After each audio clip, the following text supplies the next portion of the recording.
it's alive! Hello everyone, Dave Thomas here again, and today I'm going to build something of a Frankenrocket. Now, you may not know this, but behind the scenes when I make these videos, some of the simpler ones I can just use a single kit and be done with it.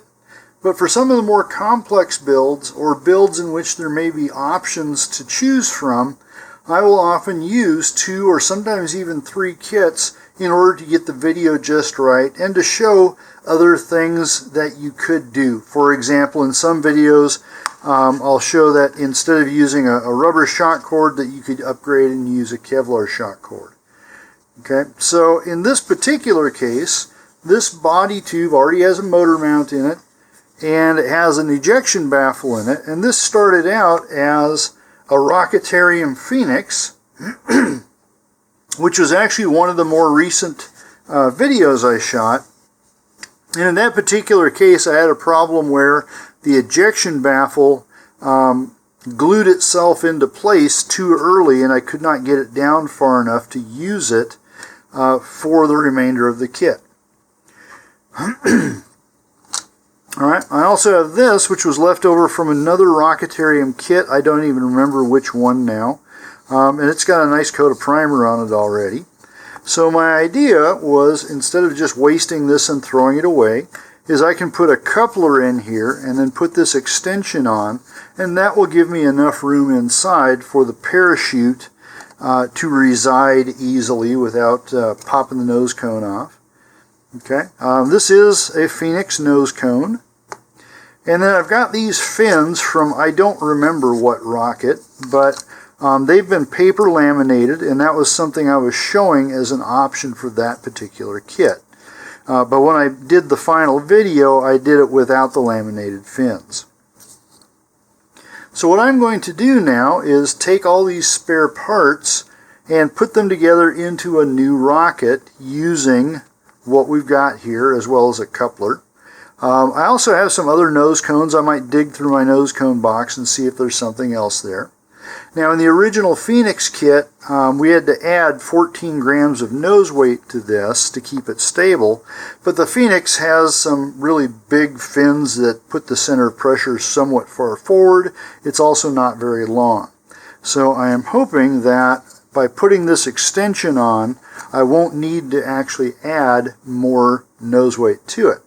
And to make sure I do that right, I'm going to simulate this whole project in OpenRocket.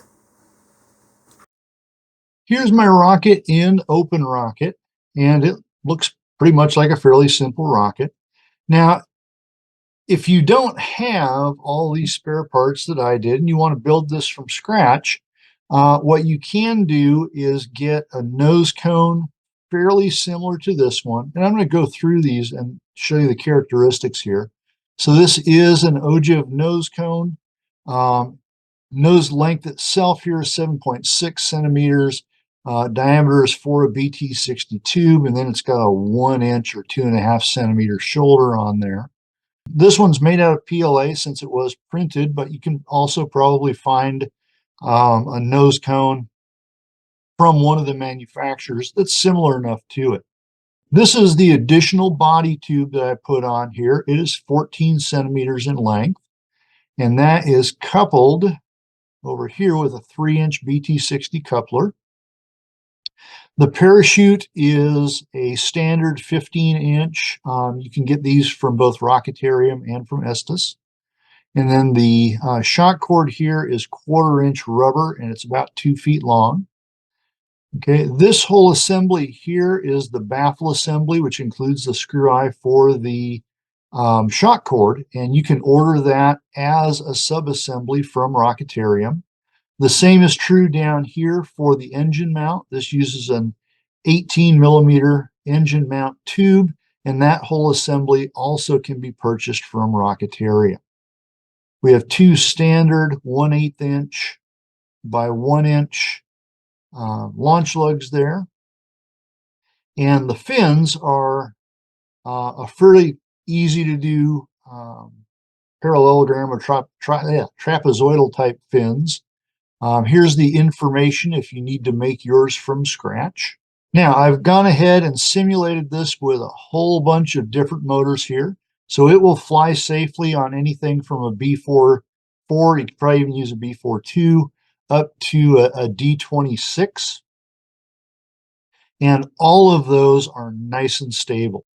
We don't need to add any more nose weight to this, or any nose weight indeed, because the extended body tube here and the swept back fins make this more stable than the original Phoenix was.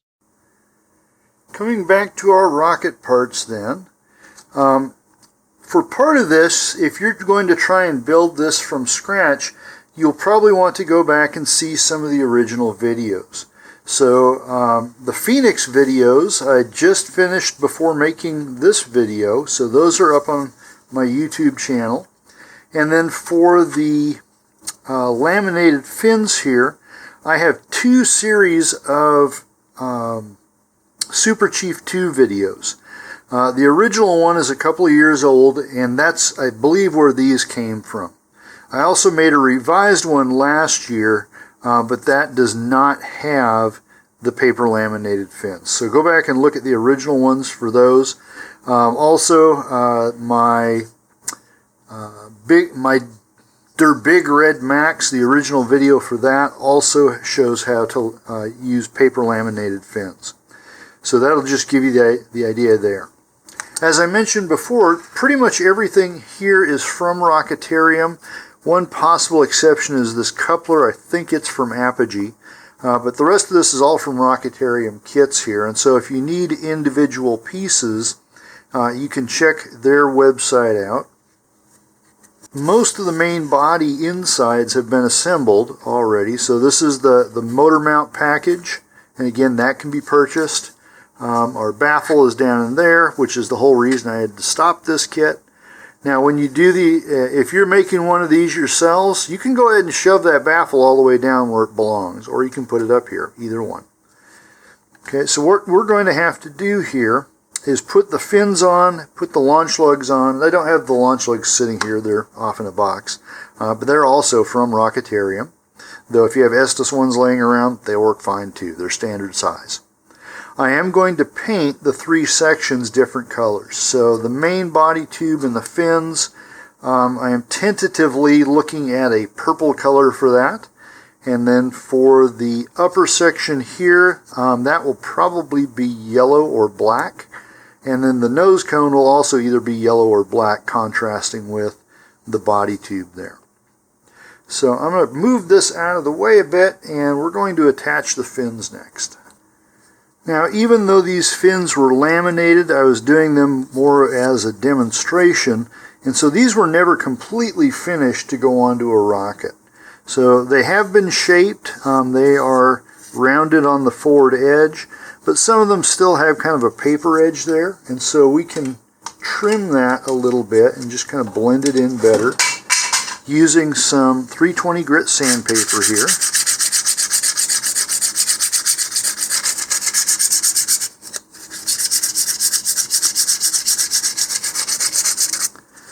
I've still got some on the root edge there, and I'm going to use a little bit coarser sandpaper. I'm going to use 220 here.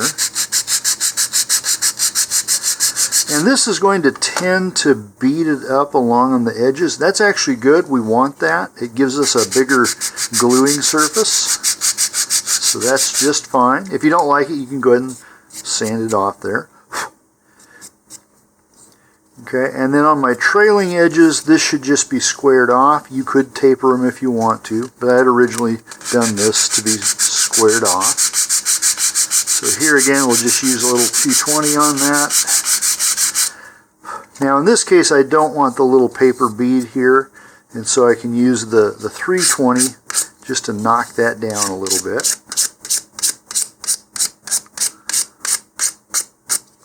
And then out here on the tip edge, the same way, I just want it squared off.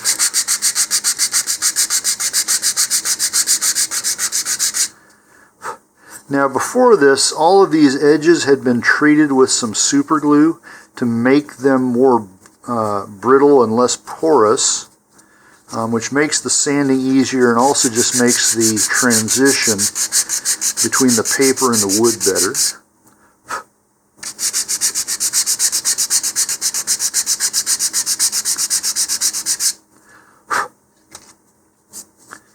Okay, and again I'm going to knock down that little bit of a bead on the edge.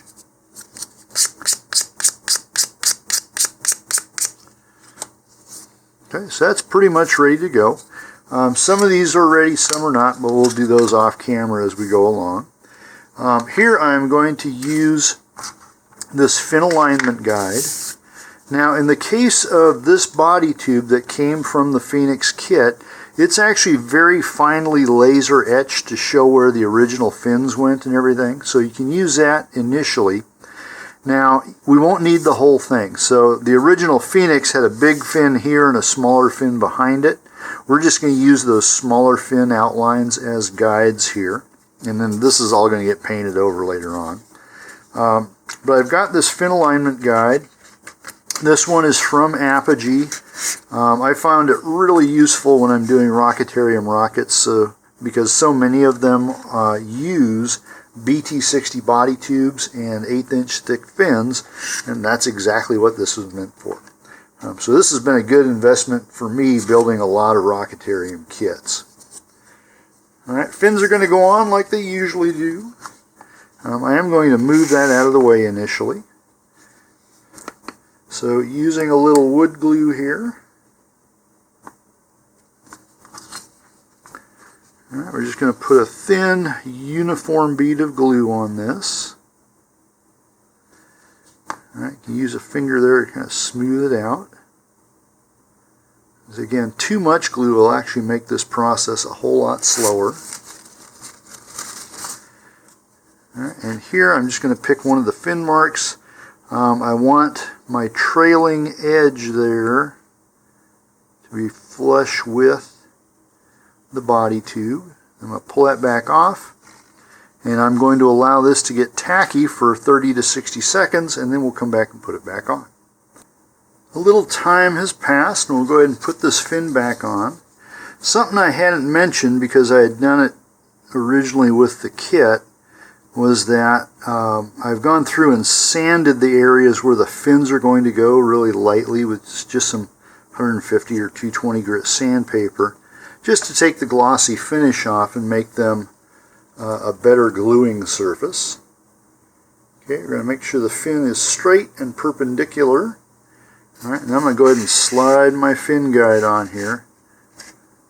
Now this might be a little more snug than usual because of the thickness of the paper. Alright, recheck that there. Now I'm going to let that dry for about 10 minutes or so, and then I'll move on to the next fin doing the same things here.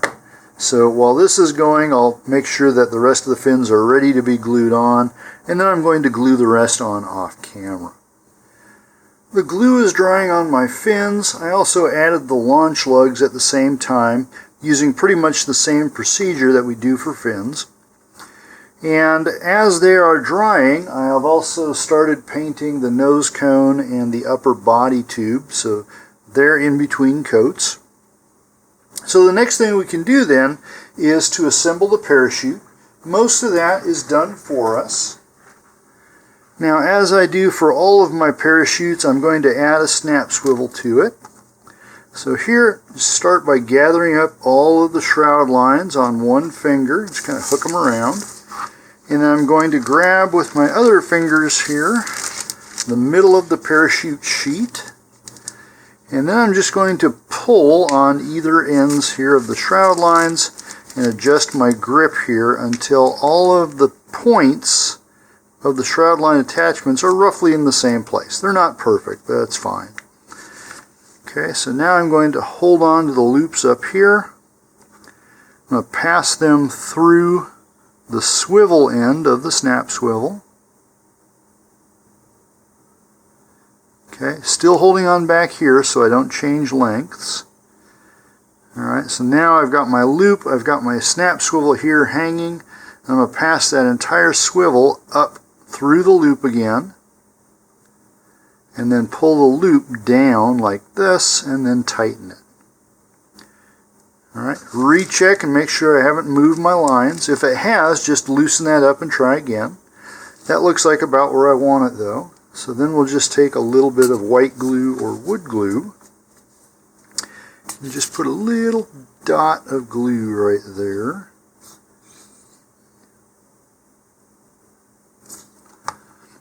Okay, and then we'll just work that into the knot, and that'll help keep it from coming unraveled. And then when we're ready, this will simply snap on to the same eyelet on the nose cone that the shock cord will be attached to. And this will allow us to remove the chute if we don't want it packed in the rocket, or change chutes if conditions are too windy, or maybe the rocket's a little heavier than we thought and we want an 18-inch chute. You can do that. For now, I'll just set this aside. The glue on my fins is dry, and so now I'm ready to put the fillets on. Here I'm just going to use some more wood glue, and I like to do facing fins here. And you can do all of the fins at once as long as you keep it horizontal so the glue does not run. So just smooth it in here. And since I've got the launch lugs on this side as well, we'll go ahead and do those.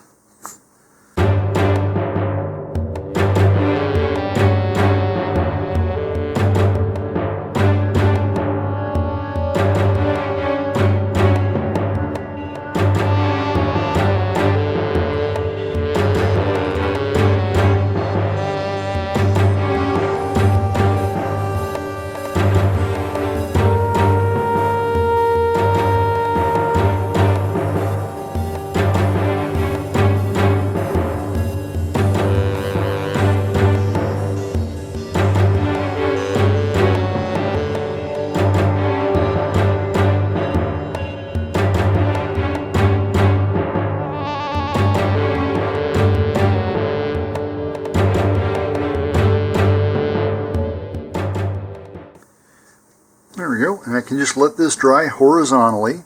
Now, as I've said before in many other videos, if you'd like thicker fillets, it's best to do this in layers rather than trying to make one great big fillet. So we'll let this dry, and in the meantime, I'm still also working on the paint for the upper body tube and for the nose cone. And so that's going on in the background as well. My fillets are dry. And the fins look pretty good there.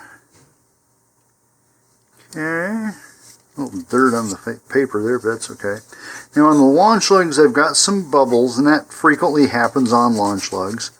You can either ignore them or put some more glue on. Or I'm going to use some of this plastic model contour putty. This dries fairly quickly. It's non-toxic once it's dry. It does have some solvents in it. But here we can just apply this in a bead along each side, and then just smooth it in with your finger. You do have to work fairly quickly because it starts to become crumbly very soon after you apply it. I'm going to do the same thing down here with the aft one.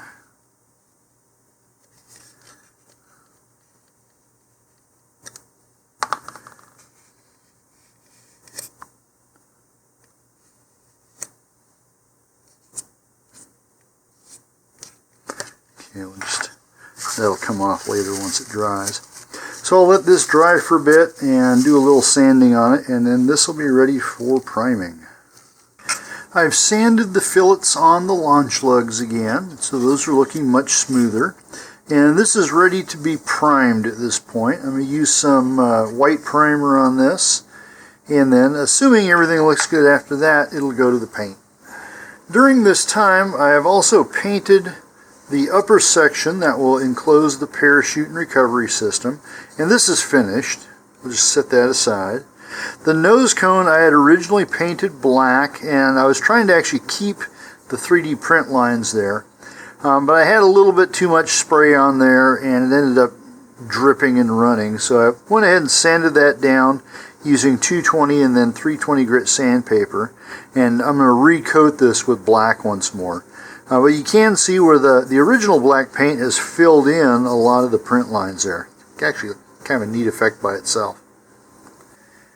Here I have all the parts painted, So the nose cone is gloss black, but I've left enough detail here so you can still see the effect of the 3D printing, which I actually like on a lot of things. So I didn't put any more paint on that to keep it there. Alright, the parachute section here I painted yellow and decorated with animals. And the reason for that was I first started with this where I put no hunting on there. And the reason for that is not because I have anything against hunting, but this purple is called no hunting purple. And so I decided to use that as kind of a motif here along with a lot of protected animals. So to put this whole thing together, first we need to free up the shock cord once more here.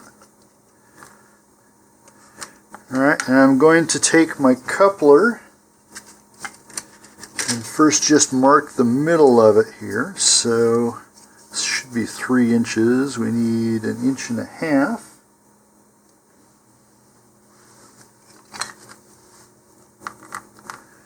So that'll be right about here.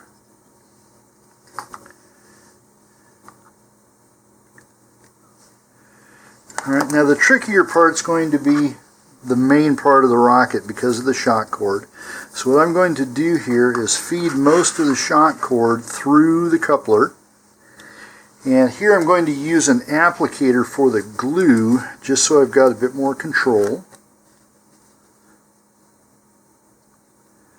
And I'm going to put a ring of glue about 1/2 inch down, so it's not right at the edge.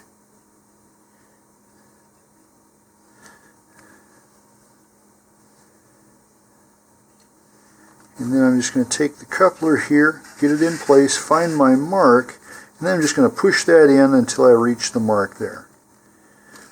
Okay, so if we look down inside now, can't see anything. Let's get a little more light. Still can't quite get that under the camera. Alright, but my coupler is almost down to where the ejection baffle is, and that again was just happened to be the placement of the baffle there. Okay, so that part's pretty good there. And I'm going to do the same thing here. I'm going to feed the shock cord up through the upper body tube. Now here I actually left a zone blank on this. It doesn't have any decals in it, and that is to line up with my launch lugs here. Okay, now just like I did with the lower body tube, I'm going to use my applicator again and put a ring of glue in here while trying not to hit the shock cord.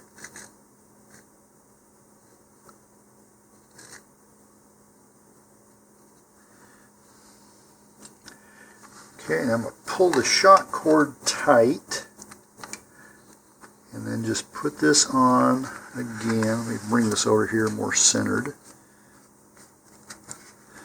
Okay, now looking at my launch lug, I'm actually going to sight down this as I push it on. Alright, and then just wiggle it back a couple of times to let the glue seat. Okay, and make sure that's still in line. Alright, I can shift this back.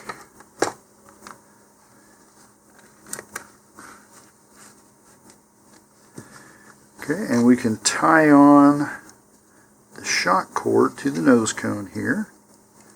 Just put a double knot or 2 half hitches in this.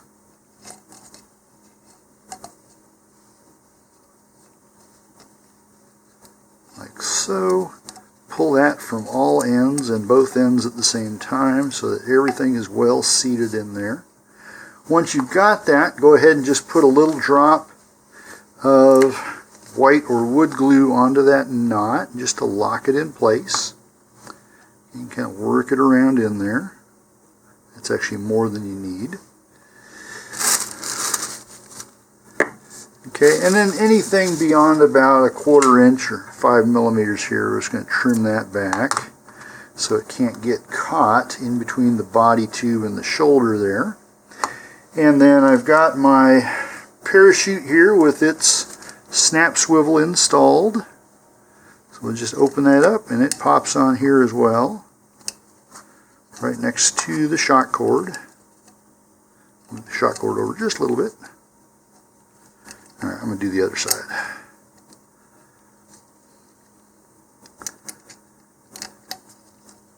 And we'll just pop that into place. Okay, using your favorite parachute folding method, then go ahead and fold the chute up here.